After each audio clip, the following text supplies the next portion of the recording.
जम्मू कश्मीर और लद्दाख के ऊपर मोदी सरकार ने जितना टाइम इन्वेस्ट किया है शायद उतना देश की किसी और स्टेट को नहीं मिला होगा। जम्मू रीजन तो खैर हमेशा से इग्नोर होते आया है, जबकि वहीं के लोग ही तिरंगे को हाथ में लेकर दिखाई देते हैं। इसलिए कहना गलत नहीं होगा कि कश्मीर के ऊपर मोदी सरकार ने दिन रात एक कर दिया है। इंफ्रास्ट्रक्चर के मामले में तो नो डाउट कश्मीर का कायापलट हो गया है। अब इसके बाद कश्मीर को लेकर जो मोदी सरकार ने एक बहुत ही बड़ा फैसला किया है, शायद आप में से भी कई सारे लोग इसको लेकर सरकार को सपोर्ट करेंगे और कई सारे विरोध करेंगे। और ये चीज आप वीडियो को पूरा देखकर खुद ही डिसाइड करना। दरअसल जम्मू कश्मीर में इस समय स्टेट असेंबली के इलेक्शंस हो रहे हैं और पिछले कल 25 सितंबर को कश्मीर रीजन की काफी सारी सीट्स के ऊपर वहां पर वोटिंग हुई। अब हुआ ये कि मोदी सरकार ने न्यू दिल्ली में कई सारे देशों की एम्बेसी को कांटेक्ट किया, उनके डिप्लोमेट्स को कहा कि कश्मीर में इलेक्शंस कैसे होते हैं, वहां पर वोटिंग कैसी चल रही है, उनको वो ये दिखाना चाहते हैं। इन्विटेशन किन किन देशों को गया था वो तो खैर पब्लिक डोमेन में नहीं आया है, लेकिन कुल 15 देशों ने अपने डिप्लोमेट्स ऑब्जर्वर्स के तौर पर कश्मीर भेजने के लिए हामी भरी। और ये 15 देश भी काफी इंटरेस्टिंग है, क्योंकि इससे पता चलता है कि भारत के लिए कौन कौन से देश कितनी इंपॉर्टेंस रखते हैं। इन 15 देशों में United states of America, Mexico, Guyana, south Korea, Somalia, Panama, Singapore, Nigeria, Spain,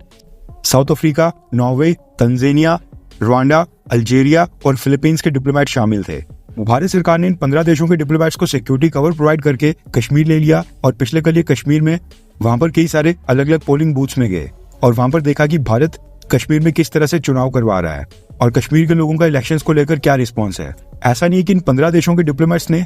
Kashmir जाकर वहां पर सिर्फ बार बार से इलेक्शन प्रोसेस देखा हो, बल्कि इन सबने बकायदा कश्मीर के लोगों के साथ वहां पर इंटरेक्शंस भी की, उनसे बातचीत करके पूछा कि चुनाव को लेकर उनकी क्या राय है। अब ये कितना गलत है या फिर कितना सही, ये तो खैर आप खुद भी आंकलन कर सकते हैं, लेकिन सरकार का पॉइंट ऑफ व्यू है कि हम विदेशी डिप्लोमेट्स को कश्मीर में वोटिंग प्रक्रिया दिखाने के लिए इसलिए ले जा रहे हैं ताकि हम पाकिस्तान के प्रोपेगेंडा को एक्सपोज कर सकें और ये दुनिया को खुद ही दिखाएंगी कश्मीर के लोग किस तरह से वोटिंग में हिस्सा लेकर भारत की लोकतांत्रिक प्रक्रिया में शामिल हो रहे हैं और वो पूरी तरह से खुश हैं, ताकि पूरी दुनिया को हम बता सकेंगे आर्टिकल 370 और 35A को खत्म होने के कारण कश्मीर में वहां पर शांति स्थापित हुई है, लोकतंत्र मजबूत हुआ है और सिक्योरिटी सिचुएशन काफी बेहतर हो गई है। और पाकिस्तान जैसा कहता है कि कश्मीर के लोग तो वोटिंग को भी बॉयकॉट करते हैं, वैसा असल में कुछ नहीं हो रहा है। इसलिए आर्टिकल 370 को तोड़ना भारत सरकार का सही फैसला था। चलो हम ये मान भी लेते हैं,